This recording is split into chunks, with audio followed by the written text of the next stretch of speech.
Hi, I'm Natalie, and I'm the only child of a rich couple of tech entrepreneurs. They developed some apps that became super popular overnight, and they became millionaires. Sounds cool, right? Well, it wasn't that great for me. My parents were always working or traveling, so I hardly ever saw them. I was practically raised by my nanny, and my best friend was my chauffeur, Thomas. I really wanted to have friends my age to play with. So when I was 5 and starting school, I was thrilled. I put on my new uniform and cleaned my thick glasses. Oh yeah, I have a huge eyesight problem. I'm almost blind without them. When we arrived, I noticed that everyone in the parking lot was looking at me. Just then, I spotted a girl my age standing close by and saw that she was wearing the exact same shoes as me. I walked up to her excitedly and put my foot next to hers. Look, we have the same shoes. We could be best friends. The girl stomped on my foot. Don't think you'll be popular here just because you came in a fancy car, Four Eyes. But I didn't ask, and I don't care. Don't talk to me. And with that, she flicked her hair and left, and her minions followed. I soon discovered that her name was Cynthia, and she was in my class. She told everyone I was a loser who'd begged to be her best friend, and I instantly became a laughing stock. For the next few years, I just kept my head down and ate my lunch alone in the janitor's closet. In the 2nd grade, I saw a sign-up sheet on the board for dance auditions. I'd been having dance lessons at home since I was a kid, and I loved it. So I immediately put my name down. But just then, I heard Cynthia laughing behind me.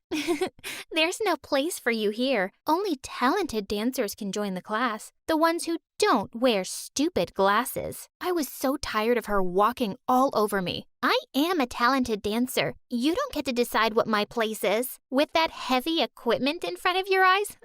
I don't think so. That joke about my glasses is now older than my grandma, and I'm bored. Come up with something better already. Her eyes went wide in surprise, and I walked off feeling proud of myself. Maybe she'd let me be now, but I was so wrong. On the day of the audition, she got to dance first. She wasn't bad, but I was better. But when she finished dancing, all the judges got up and clapped for her. Immediately, a woman in the jury said, "That was brilliant. We have the person here for the lead role." Wait, what? I climbed onto the stage immediately. Excuse me, ma'am, but she was only the first dancer. You haven't even seen the rest yet. The woman looked at me with disgust. I can tell simply by looking at someone if they're talented, and you are not. Someone take her away, please. Next. That was so unfair. After the audition, I saw Cynthia hugging that woman and calling her mom. Now it made sense why the judge was so nasty. Well, I couldn't even do the one thing I loved, and Cynthia still kept making my life miserable over the next few years. She spread a rumor that I had a contagious eye disease, and anyone who hung out with me would go blind, and everyone actually believed her. Another time, I'd taken my glasses off during an exam to clean them, and I didn't notice her slipping a cheat sheet on my desk.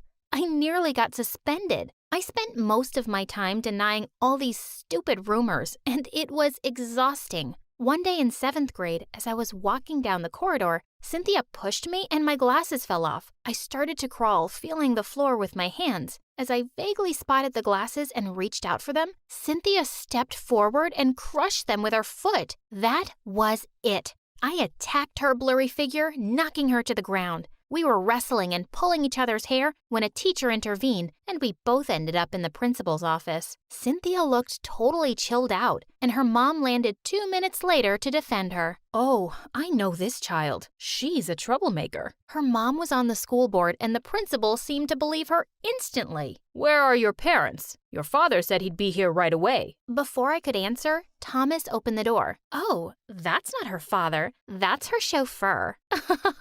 Clearly, she's not on her parents' priority list. They sent the chauffeur to deal with her. I blinked away my tears furiously and ran off to the empty school auditorium, one of my usual hiding spots. I put on my headphones and started dancing in the dark. It was the only thing that kept me sane. When I finished, I heard someone clapping. As I looked towards the audience, I saw a boy sitting in the dark. It was Clayton. Clayton was popular and hot, and every girl in school wanted to date him, including Cynthia. And that was reason enough for me to stay away from him. What do you want? I was just watching you dance. You're really good. Please, just stay away from me. I stepped down from the stage, and as I was walking past him, he gently took my arm. Wait a second, okay? I just want to talk. I stopped. my heart beating a little faster. He removed my glasses. "You're really pretty." As he pulled me closer, I shut my eyes, waiting for my very first kiss. But before anything happened, he started to laugh and ran away with my glasses. "Hey, wait!" I started panting and sweating. Everything was dark and blurry. I heard laughs coming from every corner. "Loser." "Four-eyed dork." I covered my ears and started to cry. Suddenly, Thomas opened the door and shouted, "Natalie, where are you?" Oh, here comes the superhero to the rescue. Or should we say, super chauffeur? Cynthia and her tribe skipped out laughing as Thomas took my hand and then drove me home. I didn't go to school for a few days and stayed in bed, but the more I thought about it, the angrier I felt. I was alone, and my parents weren't going to come bail me out. I had to stand up for myself. It was the only way to deal with these bullies. But when I went back to school, suddenly everyone and everything had changed. Cynthia ran towards me and hugged me like a best friend. "Hi, Nat. We were so worried about you." "Yes, where have you been? We missed you." Even Clayton was there smiling at me. What on earth was happening? "What are you up to? Don't touch me." And then I heard a voice behind me. It was my mom. "Natalie, what are you doing?" "What am I doing? What are you doing here?" "Nat, how come you never told us that your mother is the founder of the most successful fashion app in the world? She just gave us a ton of discount coupons for the most awesome brands." "And why did I need to tell you that? I don't even use it." "You're hilarious, Nat. That's why we're best friends." "No, we're not. You're a psycho." "Natalie, you're being so rude. I didn't teach you those manners." "You're right. You didn't teach me any manners. You didn't teach me anything. So go back to making your apps, Mom, and take these psychos with you." Well, maybe having a famous mom would finally help get Cynthia off my back, but that was wishful thinking. Because from that day on, I not only had to deal with her at school, but also in my own home. Since Cynthia had convinced my mother that we were best friends, Mom had a brilliant idea of inviting her home every day and to come with me in the limo. Cynthia and her minions were really enjoying the limo ride, touching every button. "Knock it off, you're going to break something." Poor Four Eyes. Her mom likes me more than she likes her. Ugh, I wanted to punch her stupid face. This went on for weeks, but one day, just when I was at the edge of losing my mind, something unexpected happened. As I was coming out of class, I saw Cynthia and her mom arguing. "You need to train for nationals, Cynthia. You seem really distracted." "Don't worry, Mom. I'm practicing at the studio every day. I know how important the competition is." "Okay, just checking. You have to win every competition to get a university scholarship.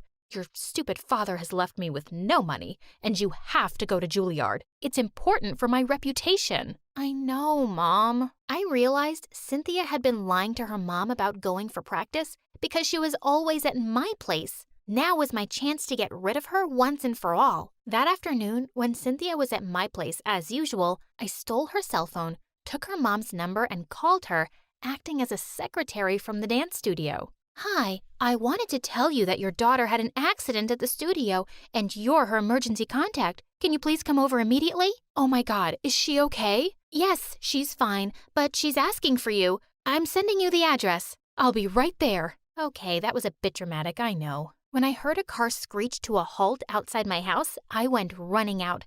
Cynthia's mom was shocked to see me. "You? What is this? Some kind of prank?" "Oh, no, please believe me. You have to come see Cynthia." As her mom looked at me suspiciously, I led her to my bedroom where Cynthia and her minions were reading magazines lying on my bed. Gosh, I think I'll just run away and become a teen model. Or marry some rich billionaire. I don't want to dance and go to stupid college. Mom is really annoying. No wonder Dad left her. You ungrateful brat." "Mom, I was just kidding." "Shut up. You're coming with me right now. You're grounded for life." She took Cynthia by the ear, like a 5-year-old rascal caught doing something bad by her mommy. It was heaven, and I'd been recording the whole thing on my phone. It was an Oscar-worthy film I could watch on repeat, and then I shared it with the whole school. By the next day, Cynthia was the laughingstock, and that was the end of her popularity. But when I got home that day, Mom was waiting for me with her phone in her hand. "You made this and circulated it everywhere? How could you do this to that nice girl? You're a terrible person." I'm glad at least this made you pay some attention to me, Mom. Did you know Cynthia has bullied me from the day I started school? Do you know she's knocked me down, broken my glasses, spread rumors about me, and humiliated me in front of everyone? You wouldn't know because you were never here. Her mom always came to defend her, but mine never showed up for me. I'm sorry, Natalie. I didn't know. I was so busy all these years to build a great future for you. This app, this company, this money, it's all yours. Well, you know what, Mom?